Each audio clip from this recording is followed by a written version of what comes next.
ഒന്നാമതായി ചെയ്യേണ്ടത് പേപ്പർ നഷ്ടപ്പെട്ടാൽ, ആൻസർ പേപ്പർ നഷ്ടപ്പെട്ടാൽ ഇതിൽ മുൻവിധിയൊന്നുമില്ല.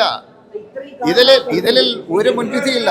കേരള സർവകലാശാലയിലെ S3 MBA പരീക്ഷയുമായി ബന്ധപ്പെട്ട് അതിൻ്റെ വാല്യുവേഷനുമായി ബന്ധപ്പെട്ടുള്ള പേപ്പർ കൊണ്ടുപോയ ഒരു അധ്യാപകൻ അത് നഷ്ടപ്പെടുത്തിയതിൻ്റെ ഭാഗമായിട്ട് ഉണ്ടായ പ്രശ്നങ്ങളെ സംബന്ധിച്ച് മാർച്ച് 17 ചേർന്ന സിൻഡിക്കേറ്റ് യോഗം എടുത്ത തീരുമാനം കർശനമായി നടപ്പിലാക്കാൻ വേണ്ടിയിട്ടാണ് ഇന്ന് ചേർന്ന എക്സാമിനേഷൻ കമ്മിറ്റി യോഗം തീരുമാനിച്ചത്.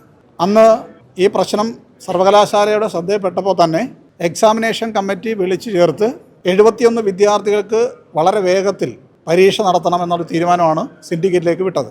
മാത്രമല്ല, പരീക്ഷയ്ക്ക് ഈ കുട്ടികളുടെ കയ്യിൽ നിന്നും രജിസ്ട്രേഷൻ ഫീസ് മേടിക്കേണ്ടതായിട്ടില്ല എന്നും തീരുമാനിച്ചു. പിന്നീട് അന്ന് തീരുമാനിച്ചത് ഈ പരീക്ഷാ പേപ്പർ എടുത്തുകൊണ്ട് പോവുകയും കൃത്യമായി അത് വാല്യൂ ചെയ്ത് സർവകലാശാലയിൽ എത്തിക്കുന്നതിൽ ഗുരുതരമായ വീഴ്ച വരുത്തിയിട്ടുള്ള ആ അധ്യാപകനെതിരായിട്ട് പോലീസിൽ പരാതി കൊടുക്കണമെന്ന് തീരുമാനിച്ചിരുന്നു.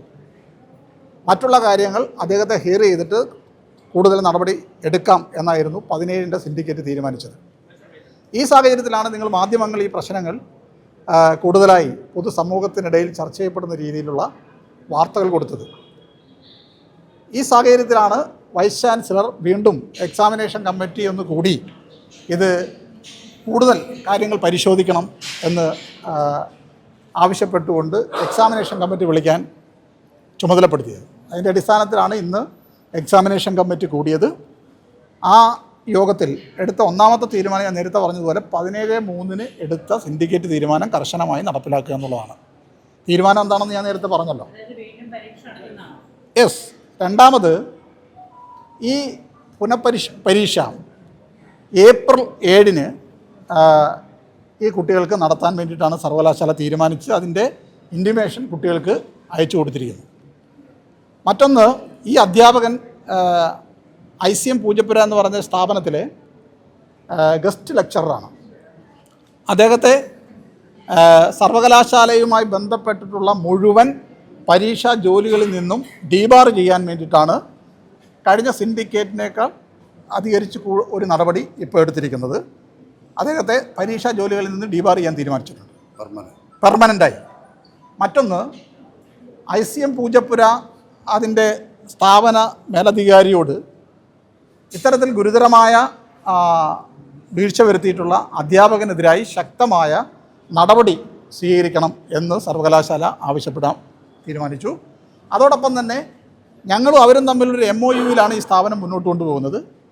ആ എഗ്രിമെൻറ്റിൽ പറഞ്ഞ സർവകലാശാലയുടെ വിശ്വാസ്യത, അക്കാഡമിക് ഇൻറ്റഗ്രിറ്റി നഷ്ടപ്പെടുന്ന രീതിയിലുള്ള ഒരു സമീപനമാണ് അവരുടെ ഭാഗത്തു നിന്നുണ്ടായത്. അതുകൊണ്ട് ആ എഗ്രിമെൻറ്റിൽ പറഞ്ഞിട്ടുള്ള കാര്യങ്ങൾ കർശനമായി പാലിച്ചുകൊണ്ട് മാത്രമേ ആ സ്ഥാപനം മുന്നോട്ട് പോകാൻ പാടുള്ളൂ എന്നത് കൃത്യമായി അവരെ അറിയിക്കാൻ വേണ്ടി തീരുമാനിച്ചിട്ടുണ്ട്. പിന്നീട് ഈ അധ്യാപകനെ ഹിയർ ചെയ്യുകയും അദ്ദേഹത്തിൻ്റെ എതിരായിട്ട് ഫൈൻ ഉൾപ്പെടെ ഇമ്പോസ് ചെയ്യേണ്ട ആവശ്യമുണ്ട്. സാധാരണഗതിയിൽ ഇവിടുന്ന് പേപ്പർ വാല്യുവേഷൻ കൊണ്ടുപോയി പേപ്പറുകൾ നഷ്ടപ്പെടുത്തി കഴിഞ്ഞാൽ അത്തരം അധ്യാപകർക്കെതിരായി എടുക്കുന്ന നടപടികളിലൊന്നാണ് ഫൈൻ ഇമ്പോസ് ചെയ്യുക എന്നുള്ളത്. അതിവിടെ സർവകലാശാലയുടെ നിയമവും ചട്ടവും അനുസരിച്ചാണ് ചെയ്യാറുള്ളത്. അത് കർശനമായി ഈ അധ്യാപകനെതിരായിട്ടും ഹിയറിങ്ങിന് ശേഷം ഇമ്പോസ് ചെയ്യും. അല്ല, ഈ പേപ്പർ നമ്മൾ ഫസ്റ്റ് വാല്യുവേഷൻ അയച്ചിരുന്നു. അയച്ച ശേഷം സെക്കൻഡ് വാല്യുവേഷൻ ടൈം ആയ സമയത്ത് ഫെബ്രുവരിയിലാണ് സെക്കൻഡ് വാല്യുവേഷൻ്റെ ടൈം. അപ്പോൾ ഇദ്ദേഹം ഫസ്റ്റ് വാല്യുവേഷൻ കഴിഞ്ഞ് പേപ്പർ തരാതിരിക്കുന്ന സമയത്ത് നിരവധി തവണ നമ്മൾ ഈ പേപ്പർ എടുത്തുകൊണ്ട് പോകുന്ന അധ്യാപകരെ ഇവിടെ നിന്നും പരീക്ഷാ വിഭാഗം ഫോണിൽ ബന്ധപ്പെടും. ഫോണിൽ ബന്ധപ്പെട്ട ശേഷം ഇദ്ദേഹം പേപ്പർ, ഞാൻ പാലക്കാടാണ്, പേപ്പർ നോക്കി എത്രയും വേഗം കൊണ്ടുവരാം എന്നുള്ള അറിയിപ്പാണ് ആദ്യഘട്ടത്തിൽ പരീക്ഷാ വിഭാഗത്തിൽ നിന്നുള്ള ഉദ്യോഗസ്ഥന്മാർ ബന്ധപ്പെട്ടപ്പോൾ അദ്ദേഹം ഇവിടെ പറഞ്ഞിട്ടുള്ളത്. അതിനുശേഷം വീണ്ടും സെക്കൻഡ് വാല്യുവേഷൻ ടൈം ആകുമ്പോൾ, സെക്കൻഡ് വാല്യുവേഷൻ എനിക്ക് തോന്നുന്നത് ഫെബ്രുവരി ആദ്യമാണ് സെക്കൻഡ് വാല്യുവേഷൻ നടക്കുന്നത്. ആ ഘട്ടത്തിലാണ് അദ്ദേഹം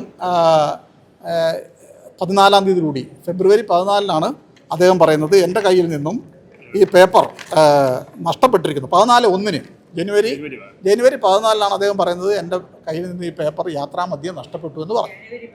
ജനുവരി 14-നാണ് അദ്ദേഹം പറയുന്നത്, സർവകലാശാല അറിയിച്ചത്. അതിനു മുമ്പ് ഞങ്ങൾ കൃത്യമായി ഇവിടെ നിന്നും അദ്ദേഹവുമായിട്ട് കോൺടാക്ട് ചെയ്തുകൊണ്ടിരിക്കുകയാണ്. പേപ്പർ എത്രയും പെട്ടെന്ന് വാല്യൂ ചെയ്ത് കൊണ്ടുവരണം, സെക്കൻഡ് വാല്യുവേഷനിലേക്ക് കടത്തിയിരിക്കുന്നു എന്നുള്ള രീതിയിൽ പറഞ്ഞു.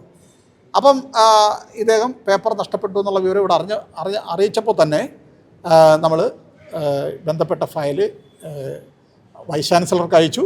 വൈസ് ചാൻസലർ അത് പരീക്ഷാ കമ്മിറ്റിയിൽ വയ്ക്കാൻ ഓർഡർ ഇട്ടു. പരീക്ഷാ കമ്മിറ്റി കൂടിയാണ് ഞാൻ നേരത്തെ പറഞ്ഞ നടപടി റെക്കമെൻഡ് ചെയ്തത്. 17/3 സിൻഡിക്കേറ്റ് കൂടി അല്ല, അത് ഇത്തരത്തിൽ ഒരു വീഴ്ച വന്നു കഴിഞ്ഞാൽ അതിൻ്റെ ഒരു ഫയൽ ഓപ്പൺ ചെയ്ത് VC അപ്രൂവ് ചെയ്താൽ മാത്രമേ അത് നമുക്ക് പരിശോധിക്കാൻ പറ്റുള്ളൂ. VC അപ്രൂവ് ചെയ്ത സമയത്ത് തന്നെ എക്സാമിനേഷൻ കമ്മിറ്റി ഇത് കൂടി ഞങ്ങൾ പരിശോധിച്ചു. വേഗത്തിൽ തന്നെ എക്സാമിനേഷൻ കമ്മിറ്റി കഴിഞ്ഞ് ഒരു 5 ദിവസം കഴിഞ്ഞപ്പോൾ തന്നെ 17-ാം തീയതി സിൻഡിക്കേറ്റ് യോഗം ചേർന്നു. ഇത് ഞങ്ങൾ കർശനമായ നടപടി സ്വീകരിച്ചു. ഇല്ല, അതൊരു ഫയൽ നീങ്ങി നമ്മൾ ഇത്തരത്തിലൊരു പ്രശ്നം ശ്രദ്ധയിൽപ്പെട്ടപ്പം ഇത് എക്സാം സിൻഡിക്കേറ്റിൻ്റെ തീരുമാനത്തിന് ശേഷമാണ്. അത് 17-ൻ്റെ സിൻഡിക്കേറ്റ് ഈ തീരുമാനം എക്സാമിനേഷൻ കമ്മിറ്റിയുടെ റെക്കമെൻഡേഷൻ അംഗീകരിച്ച് കഴിഞ്ഞാൽ പിന്നെ സിൻഡിക്കേറ്റ് അംഗീകരിക്കുന്ന മിനിറ്റ്സ് അത് വീണ്ടും ഓർഡറായി പുറത്തിറങ്ങണം. ആ ഓർഡറായി പുറത്തിറങ്ങി അന്ന് തന്നെ DGPക്ക് പരാതി കൊടുത്തിട്ടുണ്ട്. അല്ല, സർവകലാശാലയെ സംബന്ധിച്ച് ഈ ഇവിടുന്ന് പേപ്പർ എടുത്ത് വാല്യുവേഷന് വേണ്ടി കൊണ്ടുപോവുകയും അത് നഷ്ടപ്പെട്ടു എന്ന് കൊണ്ടുപോകുന്ന അധ്യാപകൻ ഇവിടെ അറിയിച്ചു കഴിഞ്ഞാൽ ഒന്നാമതായി ഞങ്ങൾ ചെയ്യുന്നത് ആ കുട്ടികൾക്ക് ഏറ്റവും വേഗത്തിൽ പരീക്ഷ നടത്തി റിസൾട്ട് പബ്ലിഷ് ചെയ്യുക എന്നുള്ളതാണ്. അതിനാണ് ഫസ്റ്റ് പ്രയോറിറ്റി കൊടുക്കുന്നത്. തീരുമാനം ഉണ്ടായ ഉടൻ തന്നെ അറിയിച്ചു. മാത്രമല്ല ഇതിനകത്ത്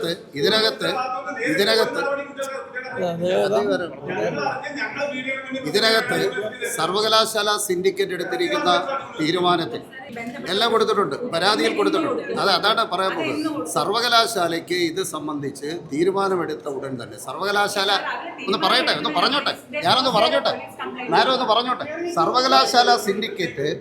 സർവകലാശാല സിൻഡിക്കേറ്റ് ഇത് സംബന്ധിച്ച് തീരുമാനമെടുത്ത ഉടൻ തന്നെ ഇത് പറഞ്ഞു തീർന്നോട്ടെ. സർവകലാശാല സിൻഡിക്കേറ്റ് ഇത് സംബന്ധിച്ച് തീരുമാനമെടുത്ത ഉടൻ തന്നെ പോലീസിന് റിപ്പോർട്ട് ചെയ്തിട്ടുണ്ട്. എന്ന് മാത്രമല്ല, അടിയന്തര സ്വഭാവത്തോടെ പരീക്ഷ നടത്തുന്നത്, അത് ഏതെങ്കിലും വിദ്യാർത്ഥികൾക്ക് പരീക്ഷ എഴുതാൻ ബുദ്ധിമുട്ടുണ്ടായാൽ, ഈ പറയുന്ന ഡേറ്റിൽ പരീക്ഷ എഴുതാൻ ബുദ്ധിമുട്ടുണ്ടായാൽ ആ കുട്ടികളുടെ സൗകര്യം കൂടി കണക്കാക്കി തുടർ പരീക്ഷകളും പ്ലാൻ ചെയ്യണം എന്ന് കൺട്രോളർക്ക് നിർദ്ദേശവും നൽകിയിട്ടുണ്ട് ഇന്നത്തെ കമ്മിറ്റി. മാഡം, നമ്മൾ ചെയ്യേണ്ടതെന്ന് വെച്ച് കഴിഞ്ഞാൽ ഒന്നാമതായി